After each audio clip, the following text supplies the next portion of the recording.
we will always talk about safety. So it's just has to be a way of life, not only with respect to our product and how we use it, but how we do our daily work. I want everyone to leave the same way they came in.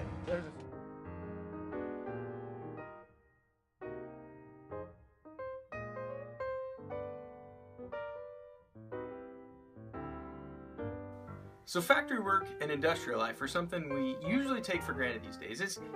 It barely crosses our mind. It's a way of life for some people, but for the most part, we just have the things we need. But that's always how it's been. Before the Industrial Revolution, things were way different. There was far less materials available and far fewer products available. The Industrial Revolution has drastically changed our lives. In a society based on electricity, it's a result of the Industrial Revolution. If you have fruit year-round, that's certainly a result of the Industrial Revolution. If you live in a city rather than on a farm, that's a result of the Industrial Revolution. If you drive a car instead of riding a horse and buggy everywhere, Industrial Revolution. If you go to school for 12 years without paying a dime, that's a result of the Industrial Revolution. Almost everything we do is a result of the Industrial Revolution. This change was actually largely due to two main innovations. The first of which was harnessing natural powers to operate our factories. It started out as a water wheel, but it was soon replaced by the steam engine, which was much more efficient and could be run on a bountiful supply of coal that was found. The world experienced a whole new level of productivity that had never been seen before. New machines could have one person do the work of 50. Things were so much faster and so much more efficient. Prices were driven down. And goods could be moved by steam engine now, much faster and more efficient than they could ever by horse and buggy. The average state of well-being was certainly rising for people, and people were living lives that seemed unattainable before. Something known as the middle class was emerging.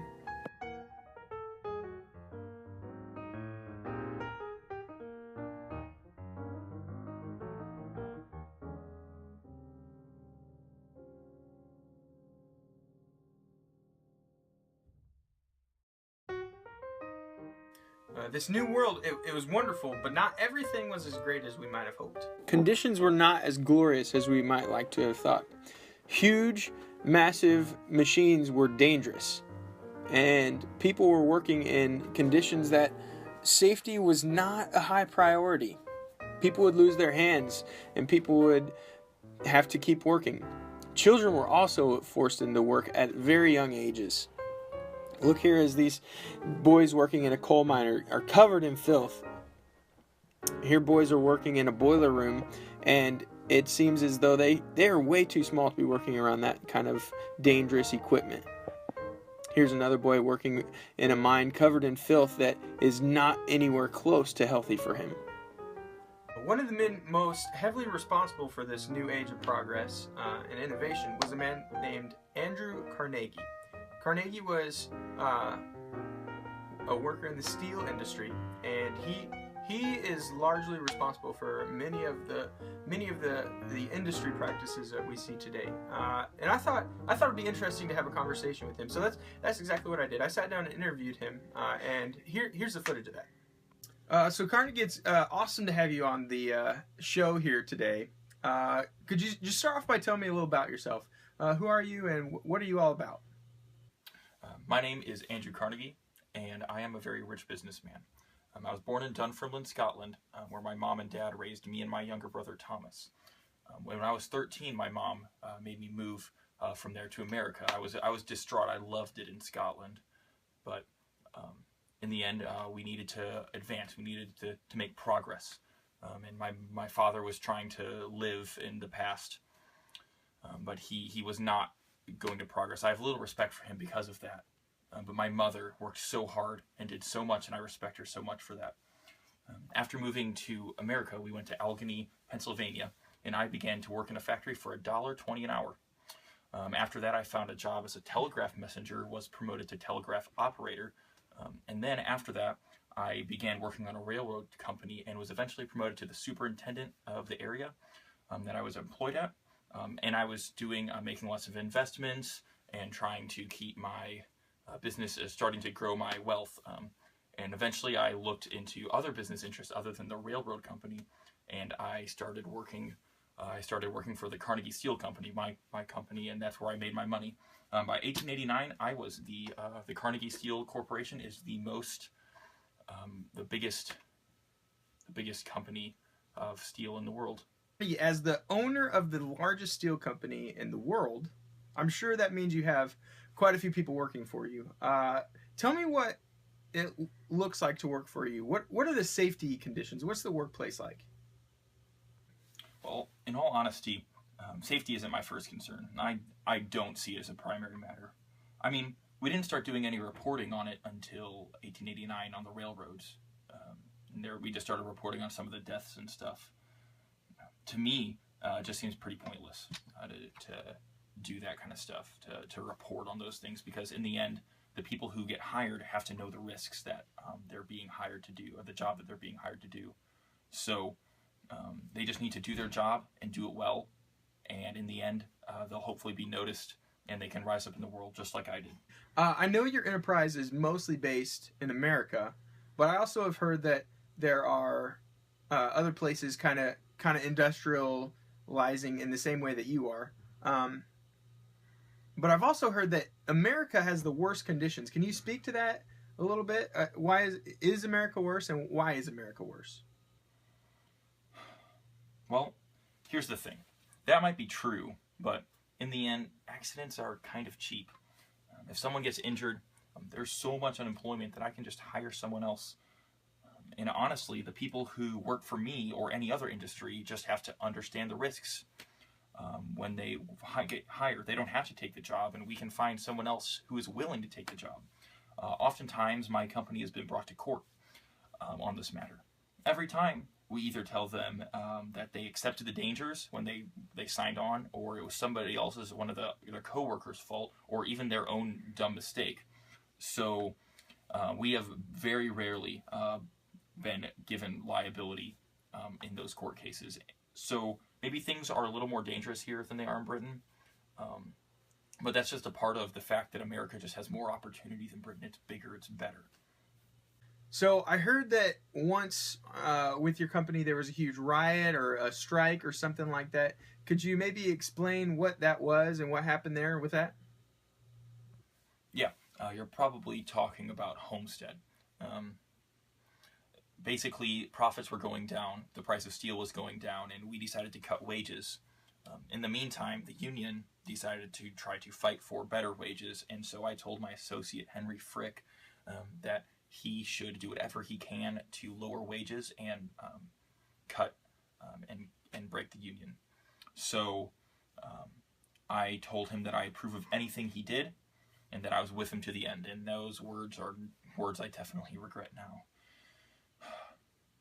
The union wouldn't break, and so Henry Frick decided to hire the Pinkerton Detective Agency, which is just this like kind of private military organization, and they sent their private army to the factory where the workers were striking, and they were told not to get. The Pinkerton army was told not to get off the barge, and they did apparently, and there was a lot of fighting and gunfire and stuff, and at the end of the day, the Pinkerton army actually had been overtaken by the strikers. But after that, the governor of Pennsylvania declared a state of emergency, and he sent the state militia to Homestead, and they took over the mill. And after 4 months, the unions finally were broken, and we blacklisted the strike leaders. We won, but it was definitely my darkest moment. I was very upset. I consistently think about that as my greatest failure. So I've heard you referred to as a hypocrite before. Could you tell me why people would want to call you that? What's that all about? Well, a lot of times people look at the way that I've talked before the whole situation at Homestead, and then the way I responded to the situation at Homestead, and they say that there is some incongruence there, and I get pretty frustrated. because I feel like people are attacking me and ignoring all of the things that I've done, all the achievements that I've made. My firm offered the people, the employees, great terms, and a lot of them complied. In fact, most of the workers agreed to the terms. But we thought that they would relinquish their desire for unions, but in order to avoid relinquishing their jobs. But I guess this was a mistake because, there was all the violence. But in the end, like, I wasn't even there. I was in Scotland on vacation during this time. And Henry caused all the violence, and I really didn't have anything to do with it. Like I've said, this isn't my greatest moment. It's definitely, like I said, my greatest regret. But I also think that people forget about all of the advancements that I've made for labor, such as the initiation of 3 8-hour work shifts as opposed to the standard 2 12-hour work shifts. Carnegie Steel took a hit at Homestead, but we have a resilient group of workers, and we are committed to progress and helping advance this age of opportunity. So just looking at your world and kind of how things work, it seems like there are a ton of children working. Could you tell me a little bit about child labor in your day? Well, I was a kid when I started working.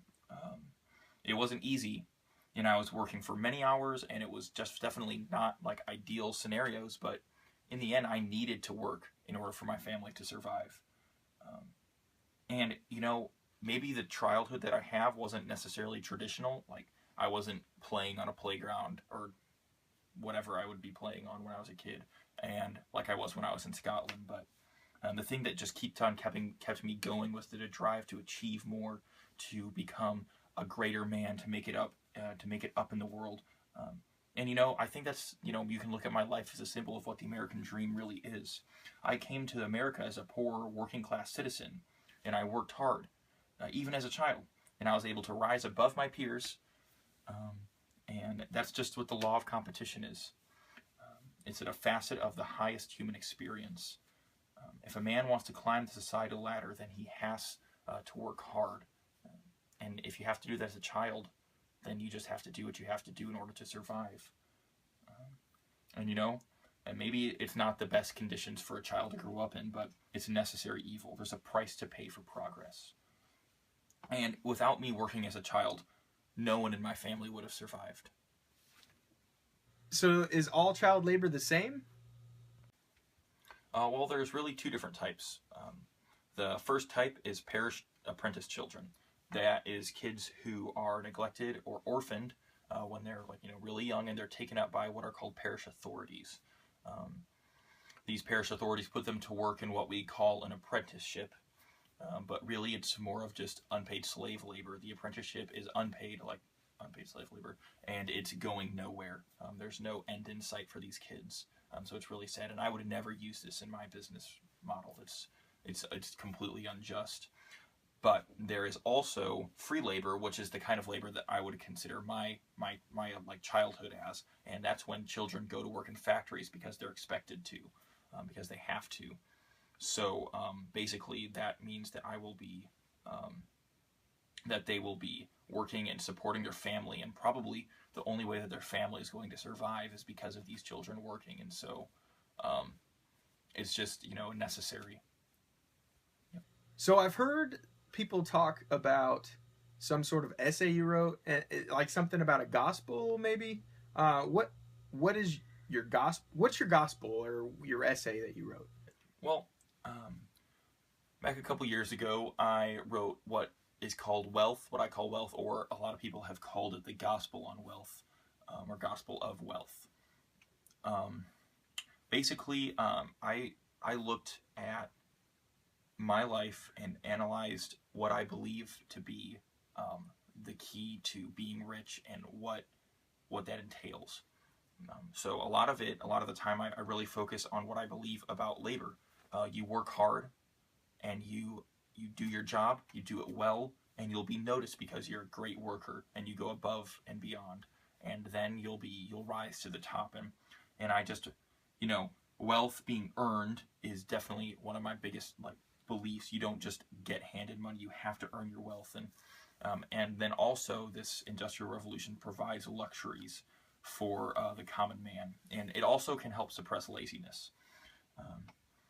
I think that this should be the mortar of every person's, the way that they live. They try to do their job really well.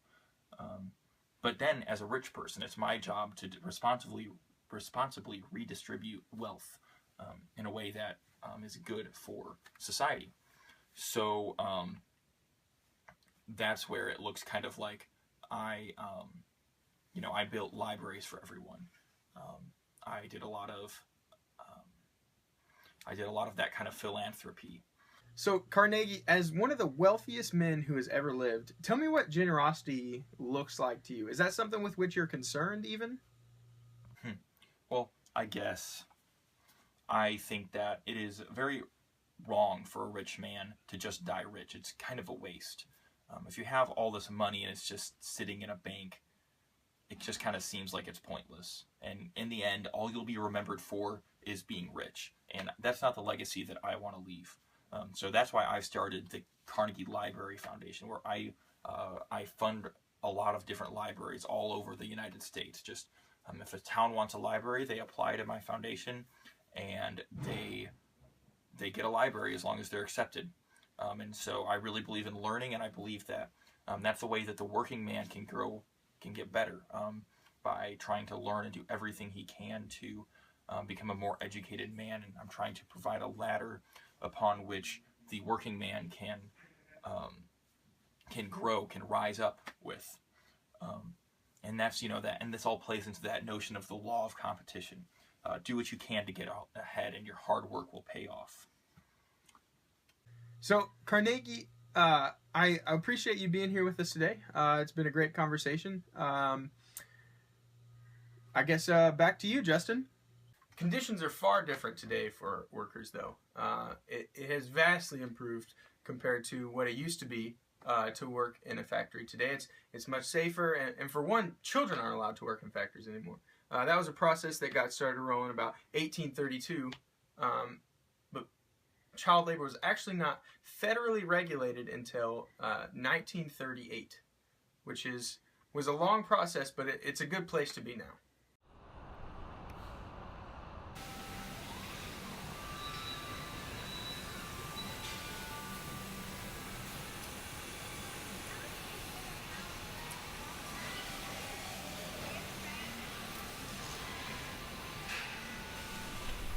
Accidents still do happen, though. It's just one of the realities of this world. Not everything is going to be perfectly safe.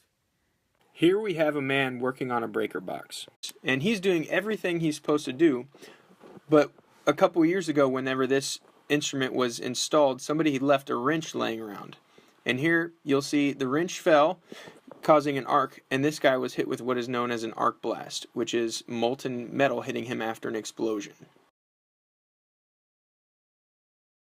There have been a few key factors over the years as far as improving the quality of factory life. The first of which is just a basic value of human life. That has gone up significantly since the time of Carnegie. For instance, if somebody fell in a blast furnace in Carnegie's factory, there were 100 guys standing in line outside waiting to get his job. That is definitely not the case today. If somebody falls in a blast furnace, now there are investigations, there are fines, production gets shut down. The value of human life has just significantly increased. The second thing that has happened is unions have formed. And what a union is basically a group of people who say, we're not going to work as the employees unless you employers meet our demands. And it's things like wage and working conditions. It's just a group of people who've come together to say, you're not going to have workers unless you provide a proper atmosphere. The final thing that I see is, again, the thing that caused the poor practices in the beginning, and that's money. Companies such as OSHA have come on the scene, and OSHA is a regulator of workplace safety. And what OSHA does is they come in and they'll inspect the business, and if they see problems, then they'll fine the heck out of a company, and that has become a huge influencing factor. If somebody gets hurt on a job, OSHA is sent in oftentimes. If somebody gets killed on a job site, then OSHA is definitely sent in. And things like fires and accidents, these all bring these regulation companies in, and it has changed the scope of the workplace.